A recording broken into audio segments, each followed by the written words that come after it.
السلام علیکم ورحمۃ اللہ وبرکاتہ۔ سامعین، آج کی یہ ویڈیو ہر اس بہن اور بیٹی کے نام ہے جو سسرال میں تکلیف تو سہ رہی ہیں مگر خاموش ہیں، جو راتوں کو چھپ چھپ کر روتی ہیں لیکن اپنے ماں باپ کو صرف یہی کہتی ہیں کہ میں ٹھیک ہوں۔ اگر آپ کے گھر میں بھی کوئی بیٹی ہے تو اس ویڈیو کو آخر تک ضرور دیکھیں، شاید کسی کی سوچ بدل جائے اور کسی بیٹی کی زندگی سنور جائے۔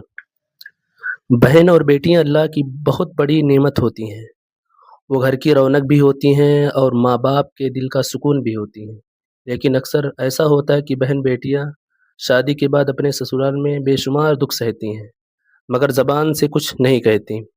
وہ اپنے آنسوؤں کو مسکراہٹ کے پیچھے چھپا لیتی ہیں تاکہ ماں باپ پریشان نہ ہوں۔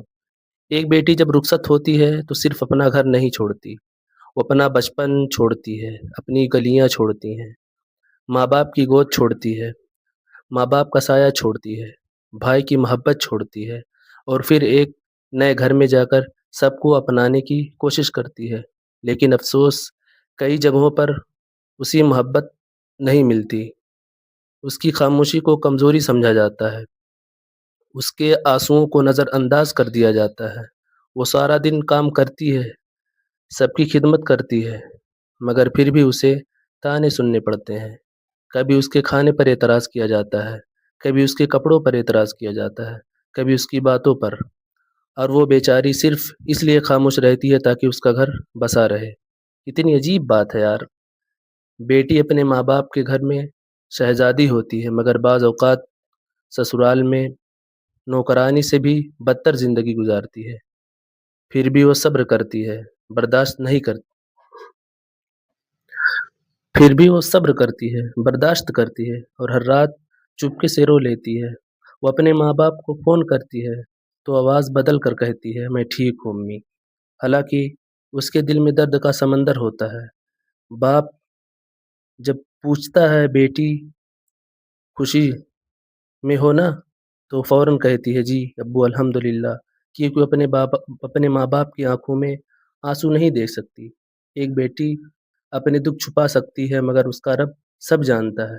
اللہ ہر اس آنسو کو دیکھتا ہے جو رات کے اندھیرے میں بہایا جاتا ہے، ہر وہ سسکتی آواز کو سنتا ہے جو تکیے میں منہ چھپا کر نکلتی ہے۔ جن لوگوں کے گھروں میں بہو ہے انہیں یاد رکھنا چاہیے کہ وہ بھی کسی کی بیٹی ہے۔ جس طرح آپ اپنی بیٹی کو خوش دیکھنا چاہتے ہیں، اسی طرح کسی اور کی بیٹی بھی محبت اور عزت کی حقدار ہے۔ رسول کریم صلی اللہ تعالیٰ علیہ وسلم نے عورتوں کے ساتھ حسن سلوک کی تعلیم دی ہے۔ جو مرد اپنی بیویوں کے ساتھ نرمی کرتا ہے، عزت دیتا ہے، اللہ رب العزت کے نزدیک وہی بہتر انسان ہے۔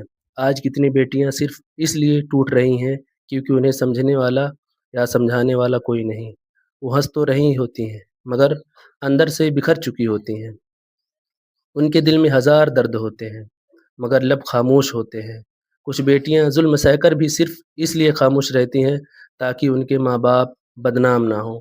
وہ اپنے دل کے زخم چھپا لیتی ہے مگر اپنے والدین کی عزت پر حرف نہیں آنے دیتی۔ اے دنیا والو، کبھی کسی بیٹی کے آنسو مت لینا، یعنی کبھی کسی بیٹی کی آہ مت لینا، کیونکہ ایک مظلوم بیٹی کی دعا اور آہ سیدھے اللہ رب العزت تک پہنچتی ہے۔ اگر تمہارے گھر میں بہو ہے تو اسے بیٹی بنا کر رکھو، اس کے دل کو مت توڑو، اسے محبت دو، عزت دو، کیونکہ محبت سے گھر جنت بنتا ہے اور ظلم سے جہنم۔ اور اے بہن، اگر تم سسرال میں تکلیف میں ہو تو یاد رکھو اللہ رب العزت تمہارے صبر کو دیکھ رہا ہے۔ تمہارا ہر آنسو اللہ رب العزت کی بارگاہ میں محفوظ ہے۔ ایک دن وہ تمہارے دل کو سکون ضرور دے گا۔ کبھی کبھی انسانوں سے انصاف نہیں ملتا مگر اللہ رب العزت سے ہمیشہ ملتا ہے۔ اس لیے اپنے رب سے تعلق مضبوط رکھو، نماز کو تھام لو، دعا کو اپنا سہارا بنا لو، رات کے آخر پہر اپنے رب سے بات کرو، کیونکہ وہی دلوں کے زخم کو بھرنے والا ہے۔ ماں باپ کو بھی چاہے کہ اپنی بیٹیوں کا خیال رکھیں، صرف یہ نہ پوچھیں کہ کھانا کھایا، بلکہ یہ بھی پوچھیں بیٹا دل سے خوش ہونا، کیونکہ کئی بیٹیاں جسم سے زندہ تو ہوتی ہیں مگر دل سے مر چکی ہوتی ہیں۔ اور سنو، بیٹی اگر خاموش ہے تو اس کا مطلب یہ نہیں کہ اسے درد نہیں، بعض اوقات خاموش لوگ سب سے زیادہ ٹوٹے ہوئے ہوتے ہیں۔ کتنی بیٹیاں اپنے سسرال میں صرف ایک محبت بھرے لفظ کے لیے ترس جاتی ہیں۔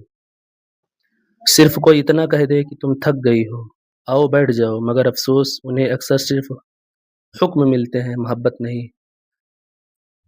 ہر بیٹی کے نصیب میں سکون لکھ دیا ہے پروردگار، ہر بہن کو عزت والی زندگی عطا فرما، جن کی بیٹیوں کے دل ٹوٹ چکے ہیں ان کے دلوں کو اپنی رحمت سے جوڑ دے، اور ہر سسرال والوں کے دل میں رحم اور محبت پیدا فرما۔